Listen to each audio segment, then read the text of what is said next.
અને બીજું બેટા, સ્ત્રીની અંદર ઉપરવાળાએ એવી એક સમજ રાખી છે કે જે નાના મોટા તમામે તમામ સ્પર્શ અને આંખોને જોઈ શકે છે, ફીલ કરી શકે છે. તમે જો, અમુક 3-4 વર્ષની દીકરી હોય ને, એ તે અમુક કાકા દાદા મામા પાસે જતી વખતે રડે કે she is not feel comfortable, એને એ ટચ ન ગમતો હોય.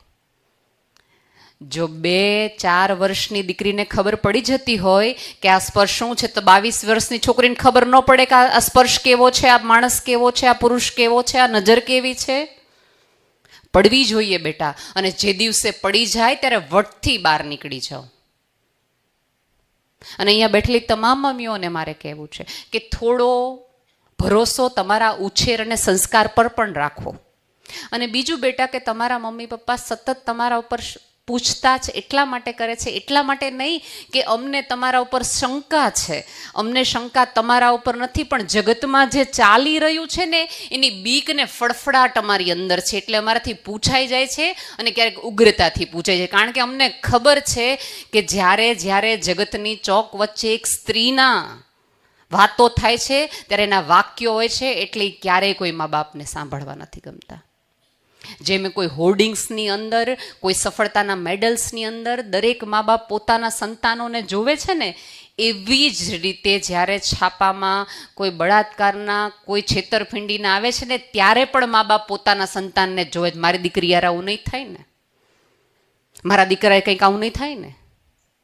પૂછવા 3 પોલીસ મેડમ છે આગળ બેઠેલા કે એમની પાસે કેવા કેવા કેસીસ આવે છે. અને બીજું બેટા, જે લોકો પોતે પ્રેમમાં કે સંબંધમાં પોતાનું સાચું નામ નથી કહેતા, એ તમને સાચો પ્રેમ શું કરવાના હતા?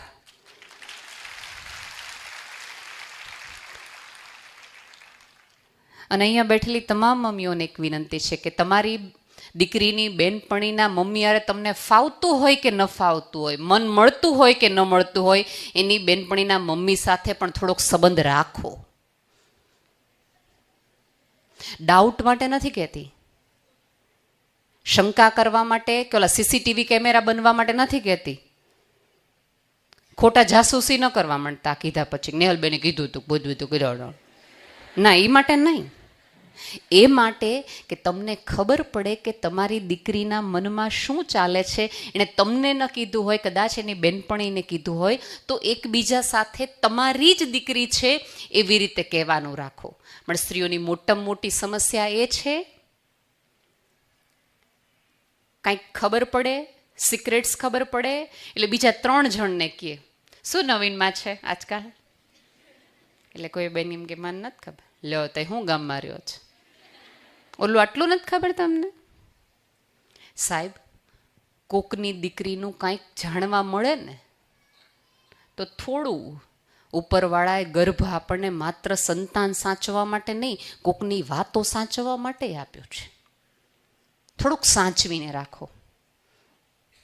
આજે તમે કોકનું સાચવું છે, કોક તમારી. અને બીજું સૌથી તમે જોજો, ભાઈઓમાં સૌથી મને ભાઈઓની ગમતી વાત એ છે કે ભાઈઓ 4 કોઈ ખોટી વસ્તુ જોશે ને તો ક્યારેય કોઈને નહીં કહે, તમે એની પોતાની પત્નીને નહીં કહે. અને પાછા આપણે કે તમે અમને કંઈ કહો જ નહીં. સ્ત્રીઓ એવું નહીં કરે. અહીંયા જ રેસકોર્સમાં 3 બેનપણી ઊભી હોય ને, કાંઈ અહાવ બિચારી એમથી કોઈ જ ન હોય, રેસકોર્સમાં જ ઊભી હોય. લે, હું જ્યારે નીકળું ને એક જ વાર હોય. સીધા શું કામ આવા વાક્યોને બિનજરૂરી ગોસિપ બનાવ્યા રાખો છો? તમને શું લાગે છે કે આજે પણ 2023માં પણ દીકરી આવે છે તો કોઈને શું કામ નથી ગમતું? તમને એમ લાગે છે કે તમારા મમ્મી પપ્પા તમને પ્રેમ નથી કરતા? એવું નથી. પણ એક સ્ત્રી તરીકે અમને ખબર છે કે તમારે એક સ્ત્રી તરીકે આ આખા રૂટમાંથી પસાર થવું એ કેટલું અઘરું છે ને. એટલે એક માને એમ થાય કે મારી દીકરીને આમાં નથી મારે પસાર કરવી, એના કરતાં દીકરો હોય તો સારું. બાકી ભેદભાવ બીજો કંઈ નથી, ભેદભાવ સમાજનો છે. પણ આપણે બધા ભૂલી જાય છે કે સમાજ હું ને તમે બધાથી બનેલો છે. આપણે જોવામાં વલણમાં ફર્ક લાવશું તો ચોક્કસ ને ચોક્કસ આવતા દિવસોમાં સમાજમાં ફર્ક લાવશે. રાધર કોઈક સ્ત્રી કોઈ દીકરીની વાત કરતી હોય ત્યારે તમારે ઝાંસીની રાણી થવાનું હોય. હંમેશા કંઈને ઉપર ત્યાંથી કૂદકા ન મારવાના હોય તલવારો લઈને. થોડીક તલવારવાળી જીભ રાખીને કોકને કહેવાય, કોકની દીકરીની વાત કરતા આવી શરમ નથી આવતી? 2 વખત બોલજો તો ખરા. સાહેબ, આપણી દીકરીની નહીં, જગતની તમામ દીકરીની ઢાલ બનો ને ત્યારે તમે માં સાચા. પણ આપણે આપણી દીકરીની વાત કોઈ ન કરવી જોઈએ. બધાની દીકરીને આપણે વાત કરવાની. આવું ન કરો. સાચવતા સ્ત્રીની ઉદારતા અને સ્ત્રીની સરળતા માટે તમને દેવી કહેવામાં આવ્યા છે, 1000 હાથવાળી કહેવામાં આવ્યા છે, માતાજી કહેવામાં આવ્યા છે. તો સાબિત તો કરો. અને આ જગત તો તમને દબાવવા માટે, પછડાવવા માટે, તમારી નિષ્ફળતાની રાહ જોવા માટે જ દીધું છે. બહુ મોટા ઉપાડે. તમને શું લાગે છે કે જ્યારે ગામડેથી તમારા મમ્મી પપ્પાએ તમને ભણવા અહીંયા મોકલ્યા હશે ત્યારે તમારા મમ્મી પપ્પાને ગામવાળાએ, આજુબાજુવાળાએ, સગાવાલાએ કેટલાયે કીધું હશે, ને વોટ્સઅપ યુનિવર્સિટીએ કીધું હશે કે દીકરીઓ ન ભણાવાય, બહાર ન મોરવા, કે જોતા નથી, છાપા વાંચતા નથી, કેવું કેવું થાય છે. તેમ છતાં તમારા મા બાપે આંખ આડા કાન કર્યા, વધારાના પૈસા લીધા, પોતાની જરૂરિયાતો ઓછી કરી અને તમને અહીં સુધી મોકલ્યા કે કાંઈ નહીં, મારી દીકરી આવું નહીં કરે, મારી દીકરી આવું કાંઈ નહીં કરે. તમને ગામડેથી અહીંયા ભણવા શહેરમાં એટલા માટે મોકલ્યા છે કે તમને આધુનિક જીવનનો ભાર થાય, તમને આધુનિક શૈલીની ખબર પડે. પણ એનો અર્થ એ નથી કે તમે સ્વચ્છતા તરફ જતા જાઓ. એને મૂકેલા વિશ્વાસ ઉપર તમે સડસડાટ 180ની સ્પીડે ગાડી ચલાવો અને કેટલાના રોડ આમથી આમ કરતા જાઓ. વસ્ત્રોમાં જ્યાં સુધી તમને આધુનિકતા લાગશે ત્યાં સુધી તમને આધુનિકતા સમજાણી જ નથી. જે દિવસે તમારા વિચારમાં આધુનિકતા આવશે તે દિવસે તમને સમજાશે કોને આધુનિકતા કહેવાય. બેટા, તમારા મા બાપે કેટલી તકલીફો અને મૂંઝવણો સમાજ સાથે લડીને, હજી પણ આ જગતમાં દીકરીઓને ભણાવવા માટે મા બાપે ક્યાંક ને ક્યાંક ફાઇટ કરવી જ પડે છે. જ્યારે આવા તથ્યના કેસો વાંચે છે, સાંભળે છે, ત્યારે 12 ભણતી તમામ દીકરીઓના મા બાપને લોકો ફોન કરીને કહે છે, મેસેજ કરીને, મેસેજ ન કરે તો મેસેજ ફોરવર્ડ કરે છે કે જોવો 12 ભણતી દીકરીઓ શું કરે છે. અને બેટા, અમારે તમને બધાને તમારા કરતાં પણ વધુ મજા કરાવડાવી છે. અમે ઈચ્છીએ છીએ કે આ જગતનું તમામ સુખ તમને મળે, તમામ લાઈફસ્ટાઈલ તમે જીવી શકો. પણ એનો સમય છે અને એનું પાત્રની પસંદગી છે ને, એ તમે યોગ્યની તમને સમજદારી આવી જાય ને એટલી, ત્યાં સુધી જ. આમાં તકલીફ કેવી છે ખબર છે? તમારી મમ્મીઓને ભણવું હતું પણ એને પરણાવી દેવામાં આવી. અમારે તમને ભણાવત ને તમારે પરણી જાવ, ઊંધું થઈ ગયું છે.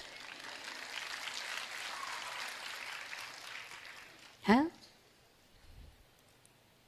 અને બીજું, મમ્મીઓને પણ મારે ખાસ એક અરજ છે કે તમારી દીકરી ક્યારેક તમારી પાસે ખુલે ત્યારે એને સાંભળવાનું રાખો. આપણે હંમેશા, હજી તો દીકરી કાંઈક વાત કહે ને કે મમ્મી મારી બેનપણી એક છે ને એની સાથે આવું થયું, એટલે તરત આપણા અંદરની માં કાળી જાગૃત થઈ જાય, ધડબડાટી બોલાવીએ. અમને તો ખબર જ હતી અત્યારની છોકરીઓ આવું જ કરે ને, મોટા પાયા કરે ને, જીવવા નો રહીએ ને. જો તે કંઈક આવું કર્યું ને તો તારા પપ્પા આમ કરી નાખશે ને, તારો ભાઈ આમ કરી નાખશે ને. આ બધી બીકની સમાજને ખબર છે ને, એટલા માટે એક છોકરીને બ્લેકમેલ કરી શકાય એમ છે. બાકી બ્લેકમેલ કરી જ ન શકાય. બ્લેકમેલમાં પહેલું વાક્ય શું કહે છોકરો કે સમાજની કોઈ પણ વ્યક્તિ, તાર ઘરના નામ કહી દેશું. ઘરના કોઈ બકાસુના ફેમિલી વાળા છે? તમારા પોતાના જ છે. તો પહેલું વહેલું જ્યારે આવું કોઈક થ્રેટ આપે તો પહેલું વહેલું ઘરે જઈ અને પ્રેમથી કહી દો કે હા ભૂલ થઈ છે. અને દરેક મમ્મીઓને કહું છું કે પોતાના સંતાનોને પોતાની ભૂલની જવાબદારી લેતા શીખવો. આપણે એમ માનતા હોઈએ કે ઓલો છોકરો ભોળવી ગયો તો એ વાત હાવ ખોટી છે. ભોળવી જાય એવો શબ્દ આ જગતમાં છે જ નહીં. એમાં છોકરીઓને તો ભોળવી જ ન હોકાય, રહેવા જ દેજો. મેં કીધું એમ કે સિક્સ સેન્સ કામ કરતી જ હોય. પણ સ્વીકારી લેવાનો પ્રેમથી. અને બીજું હજી કહું છું, મેં તો અનેક વાર કીધું છે કે પ્રેમ છે એ અમારી પહેલાંની પેઢીએ કર્યો તો, અમે કર્યો તો, ને તમે કરશો. પણ અમારા બધાનો પ્રેમ છે એમાં લિખિત લખાતું નહોતું, એટલે ચૂલામાં કાગળો સળગી જતા હતા. તમારા બધાનો પ્રેમ ક્લાઉડમાં સચવાય છે, એટલે પુરાવા રૂપે બહાર આવે છે. એટલે તમારી તકલીફ એ છે.